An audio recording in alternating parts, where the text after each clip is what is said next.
Alright, what I got this week? YouTube taking one step forward, two steps back. Battlefield 6 trailers looking good. Lawyer responding to stop killing games and fuck around and find out in full effect, I see. All that and more on this week's Old Man Rages at News. Before we get this started, please leave a like and subscribe if you enjoy the content. And kicking off this week, we have one man changing YouTube's policy. RT Game finally got YouTube to update their profanity policy. It's probably not just RT, but I would like to believe he had a major impact because he made a video adding additional meanings to the word that YouTube likes using as a swear word or as a word of encouragement. Now, constant use of mild and strong profanity still can get the video demonetized. The same applies for titles and thumbnails. Videos that use said mild and strong profanity in the first 7 seconds will no longer be demonetized. Hooray! That's where the good news ends though, and the bad begins. Because we apparently can't have nice things in this day and age. YouTube is rolling out an AI algorithm only in the land of the free, in order to see if a user is under 18. If the AI finds that the user is a teenager or younger, it will ignore the age put in the account and will restrict content. Man, this certainly reminds me of a country that loves their tea. This policy is in effect as of the 13th of August this year. If it detects that you're a teen, YouTube will automatically apply content restrictions and digital well-being tools, limit personalized ads, and reduce exposure to whatever it deems to be problematic content. The platform did confirm there is a potential to get it wrong, and if it does, you need to provide a government ID, selfie, or a credit card to prove the estimation model is wrong. But let me get this straight. Instead of Google making a family account where the parents can register their child and control what content said child is allowed to see, they instead make an AI that estimates the age of a user based on farts and giggles. Is that it? You know what? Let's leave the corporations to parent our kids while we do fuck all. Oh, the lobotomy in YouTube's HQ sure does wonders. They're selling it across the world at this point. Moving on, did you know our moral conducts haven't kept up with times, suggested by a Japanese analyst? As the journal at Automation Media wrote, the persistent technical issues in lackluster game loop basically combined to make the new Monster Hunter game basically unplayable for a few people. That's an understatement if I ever seen one. But anyway, they also wrote, and I quote, "However, the criticism has escalated beyond the game itself in certain instances, with developers reportedly being personally attacked and threatened. Without presenting anything, of course. You can see it even when mentioned how it earned a coverage from major newspapers like the Sankei Shimbun without providing any proof of said threats.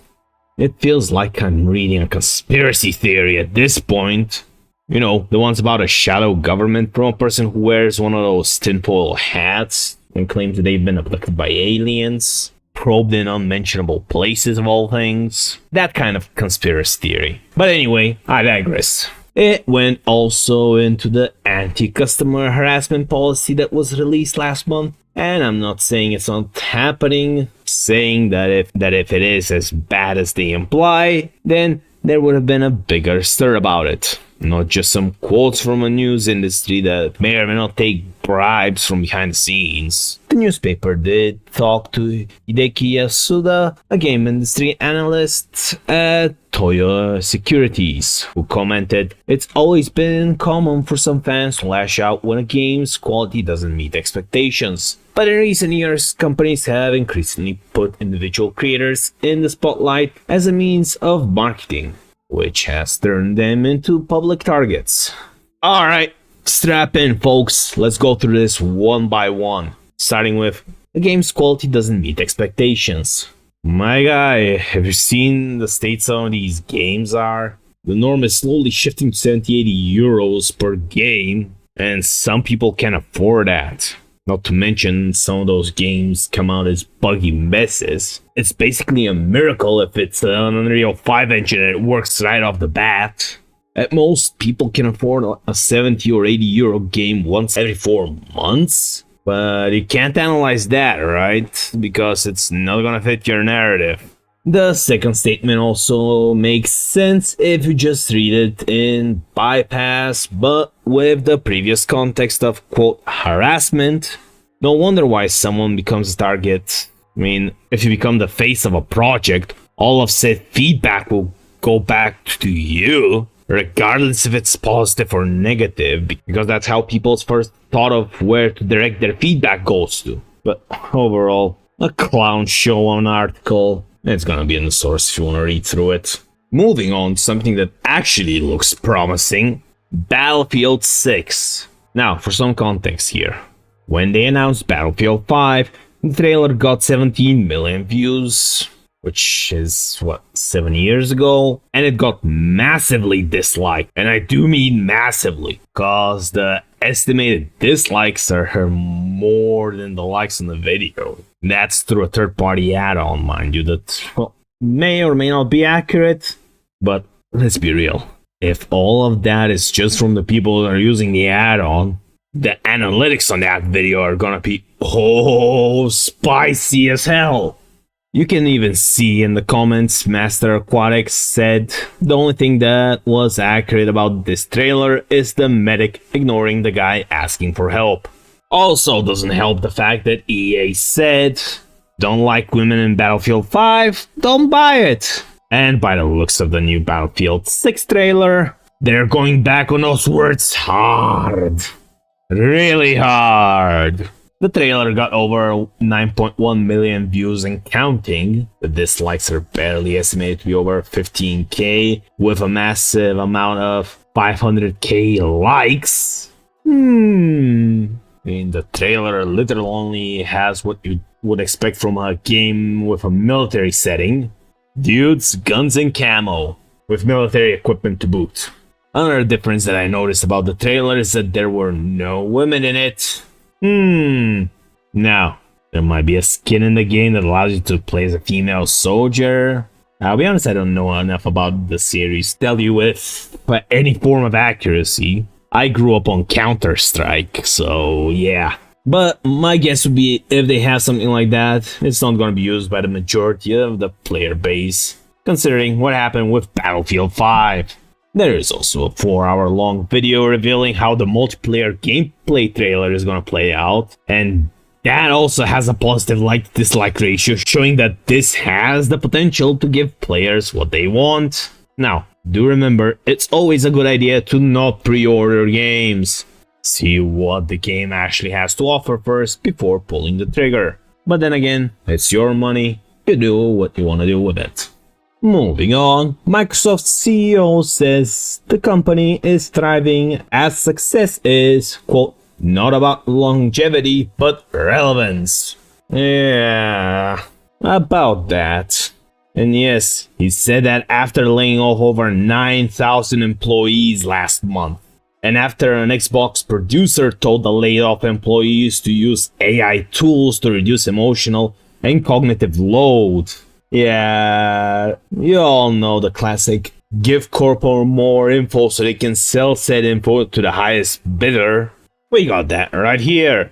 The CEO also wrote, and I quote, by every objective measure, Microsoft is thriving. Our market performance, strategy, positioning, and growth all point up and to the right. We're investing more in CapEx than ever before. Our overall headcount is relatively unchanged, and some of the talent and expertise in our industry and at Microsoft is being recognized and rewarded at levels never seen before. And yet, at the same time, we've undergone layoffs. Man, if Microsoft's thriving so much, you would be able to actually fix your shit, not lay off 9,000 employees and then trying to replace them with AI. I don't know enough to either deny or confirm his words, but I do know what this is. an attempt at them saving money by using the new AI tools that they are gushing about. Like, cool if they make AI tools to help people get into specific fields, but this is just raw lip service. And raw lip service at its finest, mind you. And I ain't about to believe a monopoly of a company when they tell you that everything is fine while sacking people. I mean, Microsoft, they're always almost everywhere, at least for now. So, yeah, laying off people is not a good sign in my books. Now, there's always a caveat of they were incompetent, but I mean, you'd think they'd have a screening process for that. But anyways, I digress.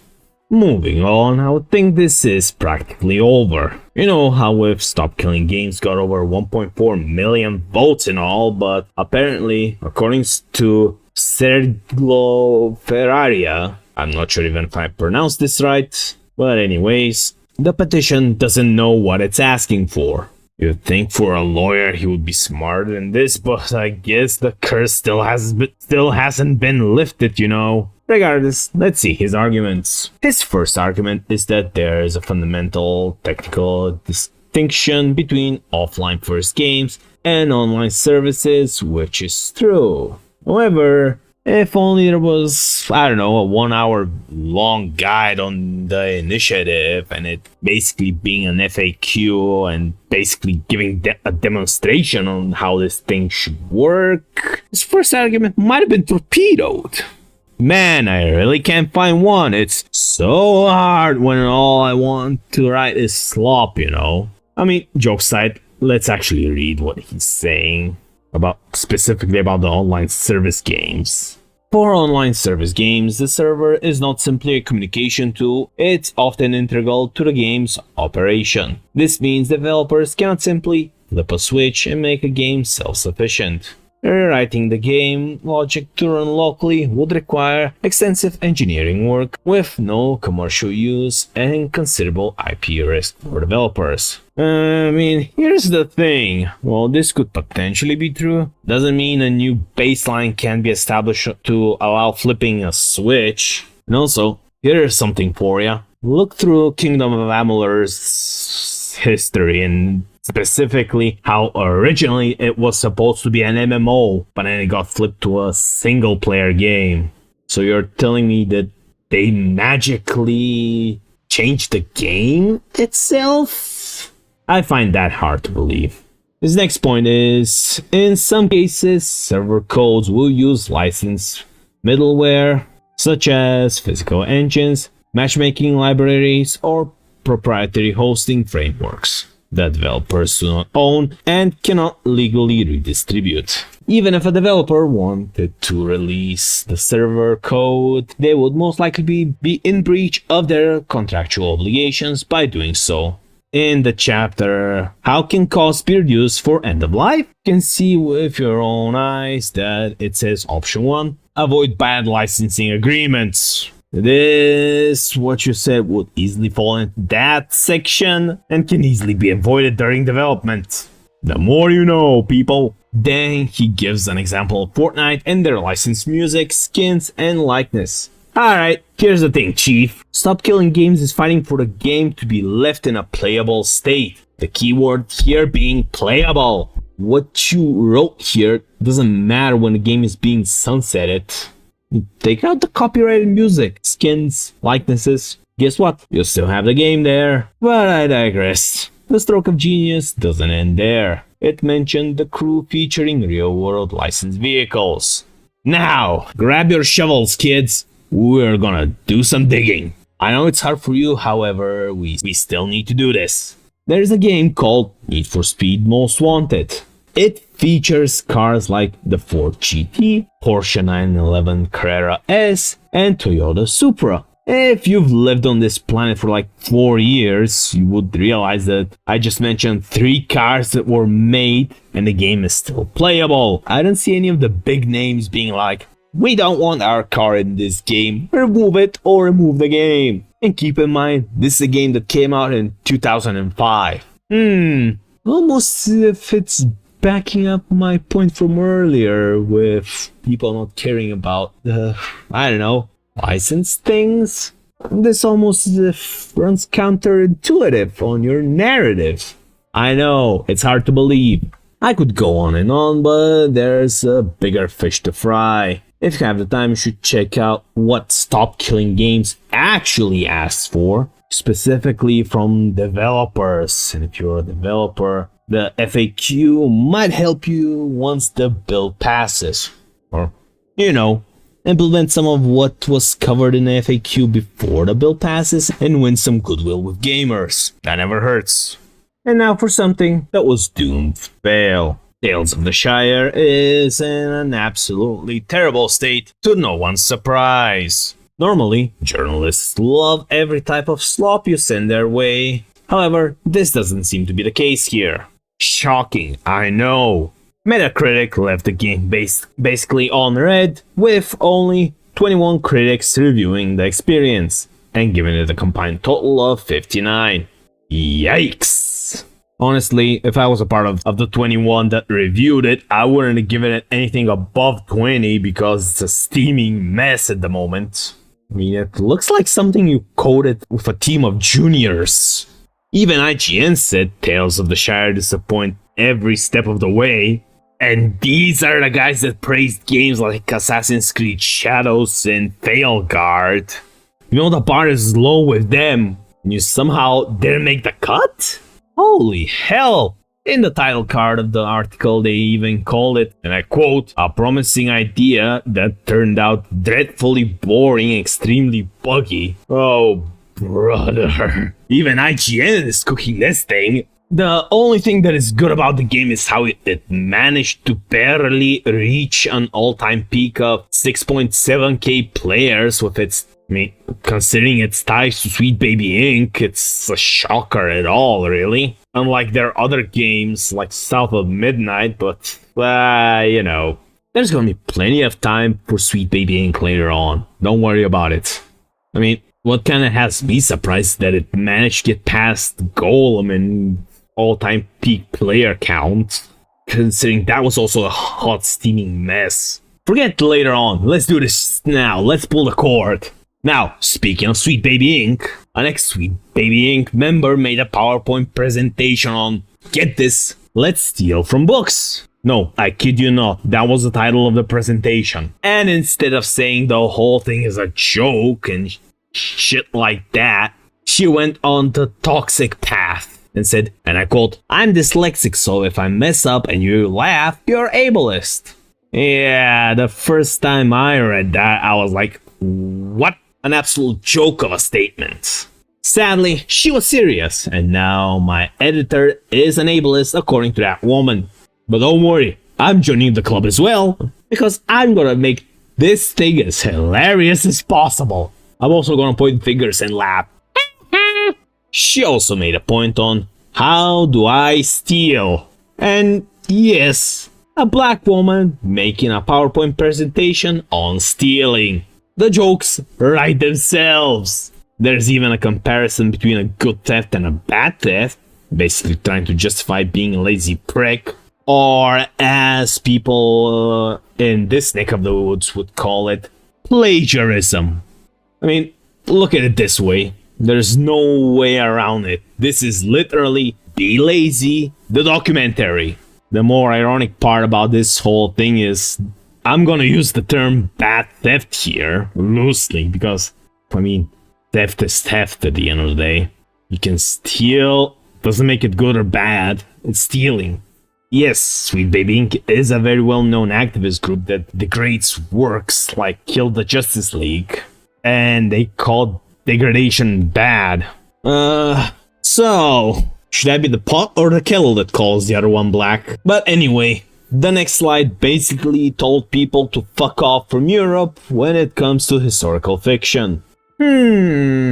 Now that I think about it, this ain't nothing new to them, trying to dictate the media, but also tell people to do the war between Haiti, England, and France, using the Declaration of the Rings of Magicians as an example, is another level of audacity for them. And yeah, It sounds as ridiculous as it looks. I mean, I would go into the book she mentioned, but my brain cells actively shut themselves off trying to listen to her spout nonsense about mechs and love triangles in a medieval setting. And also, she just wants a strong female lead, because literally the next panel talks about books with supposed quote-unquote strong female leads, but yeah. Let's see. How did those type of games perform again? I mean, I would like to continue this shit show, but I will stop myself. So go check out Gothic Therapy, because they're the ones who found this. If you want to learn more, they'll be the place to go. I can't really be bothered looking further into this shit show of an article. In other news, Sony is suing TenCent over their upcoming game, Light of Motiram, if that's how you pronounce it. I don't know, I can see why it started at least, because the two images shown are quite similar.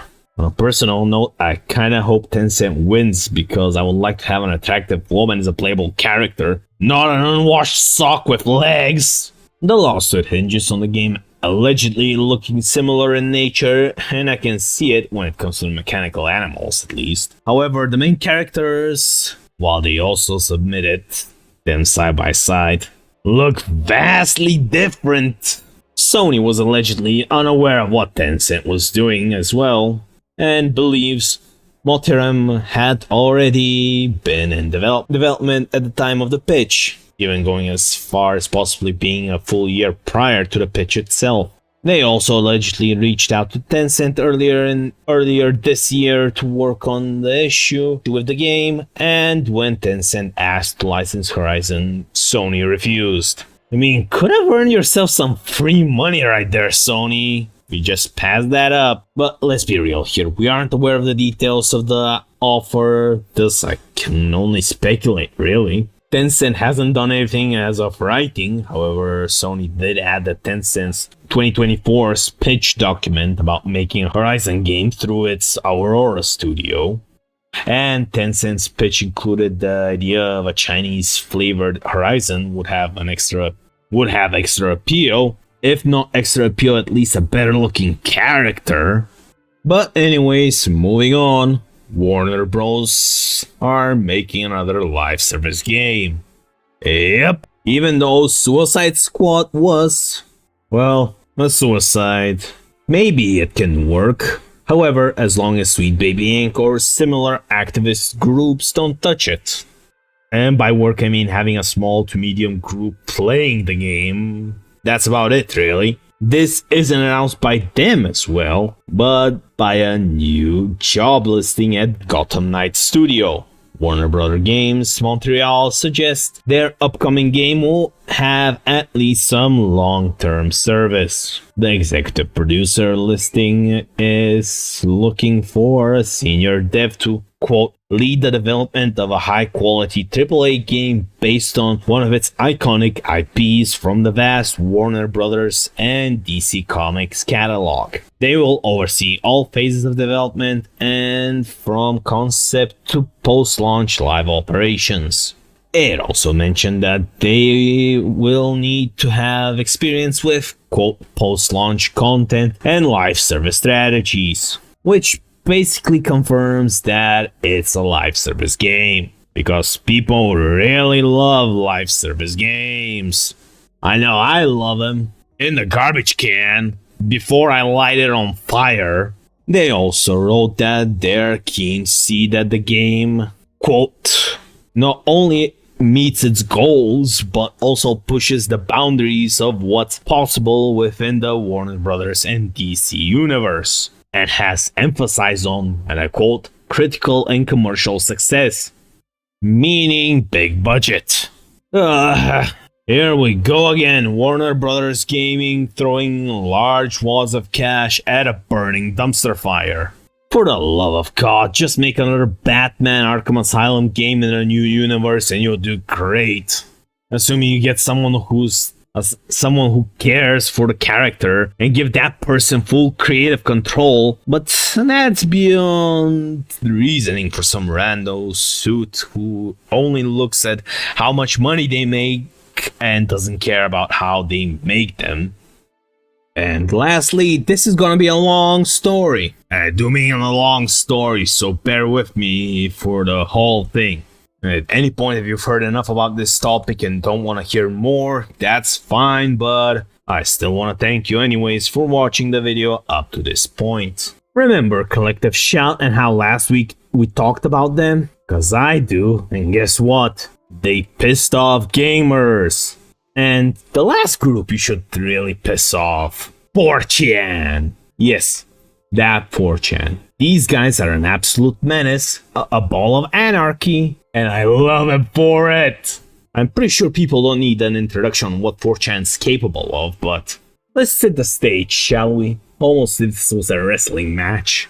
On one hand, you have someone who managed to rig a voting system to send Taylor Swift to sing to a school for deaf children, pick a fight with Scientology and won, and made a World War II veteran's 90th birthday a memorable one after someone saw a notice on a bulletin board in their local market or something. I don't remember the exact details. And on the other hand, you have Karens from Australia.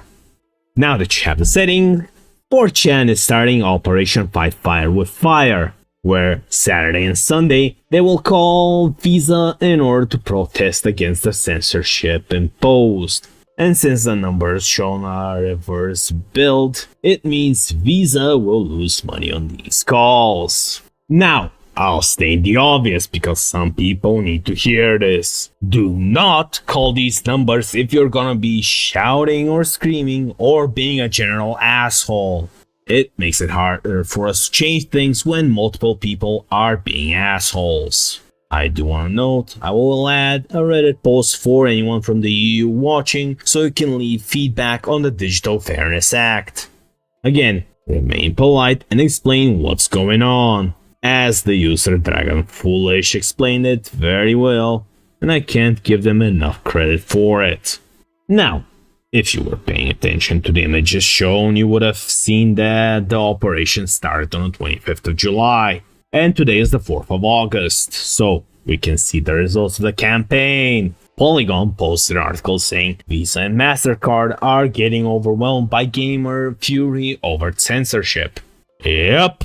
And this is exactly why you don't want to mess with 4chan. Or maybe you do if you're a corporation. I just like to sit on the sideline and watch the tire fire. Now, Polygon doesn't write exactly if it's because of the operation, however.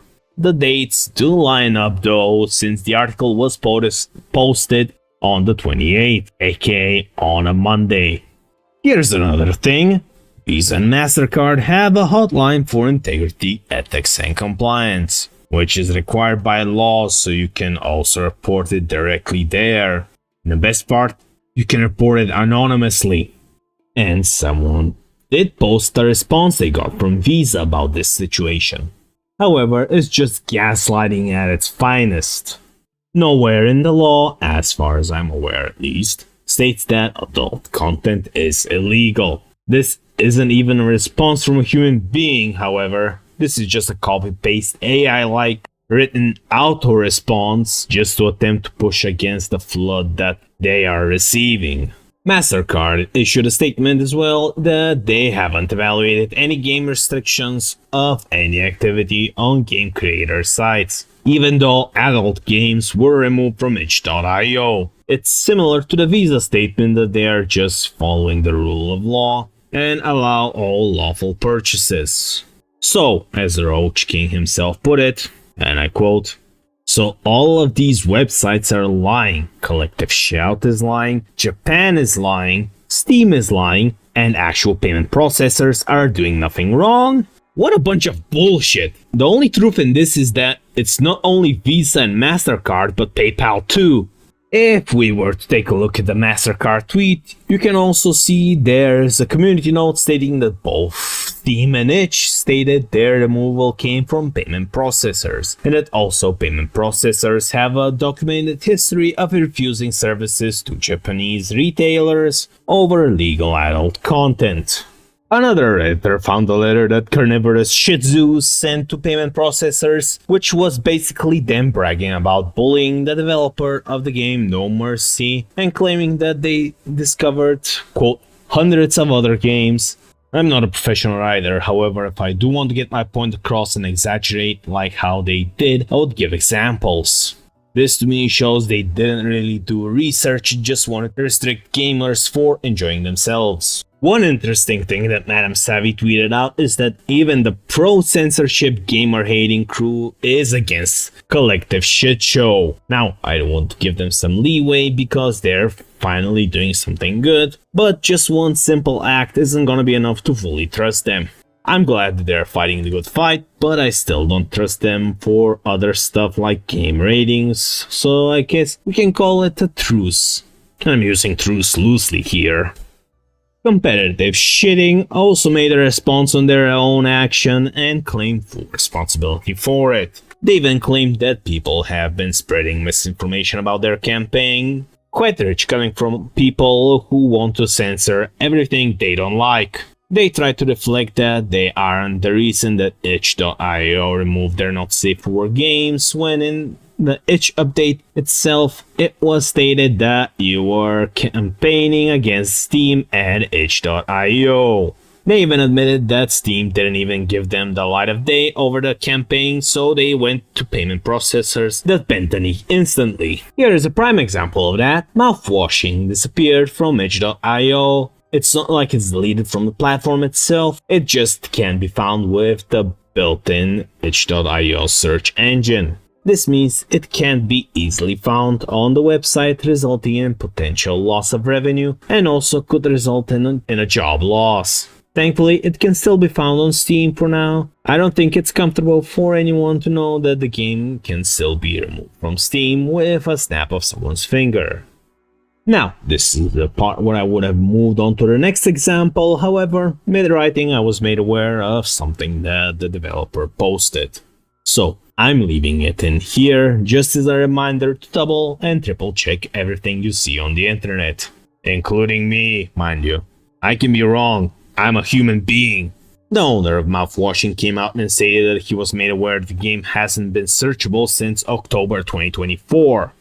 Whether you believe him or not is an entirely different story. Another case of this happening is with Consume Me. It was never even indexed because it didn't meet the minimum indexing requirements of having an uploaded file. This happened most likely because it wasn't clear if a game is clarified to be indexed or not, and they are gonna work on it based on the owners of itch.io specifically tweet. Always double check, or better yet triple check, everything you see and hear on the internet these days, as seen with the mouthwashing situation. Now that we're back on track, another example is Vile, Exhumed, being removed from Steam specifically. According to the developer, it was banned for, quote, sexual content with depictions of real people. Now, I've never played or seen the game, so I can't speak more on this, but it kinda gets my point across that payment processors can just make up any reason to ban a game, and we won't be able to do anything about it unless we start doing something. While also, yes, they did demand only the removal of specific games, and while yes, itch.io was responsible for removing all not safe for work content, that doesn't mean the fault lies with them. They are the ones who initiated the whole thing. This is the consequence of your actions that you don't want to admit. Give someone an inch and they'll take a mile on display, ladies and gents. Community Schizophrenia also claims that Elon Musk's actions have put them at greater risk. Let's get this out of the way. They write, Collective Shout founder Melinda Tankard-Reist said her group will not be silenced by gamers, threats and abuse. Rules for thee and not for me, I see. Actual hypocrisy.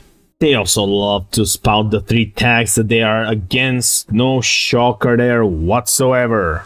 To continue the quote, they have unleashed a torrent of abuse and threats of violence against the women on our team, and yet not providing any form of evidence or locking it behind subscriber only for all I know.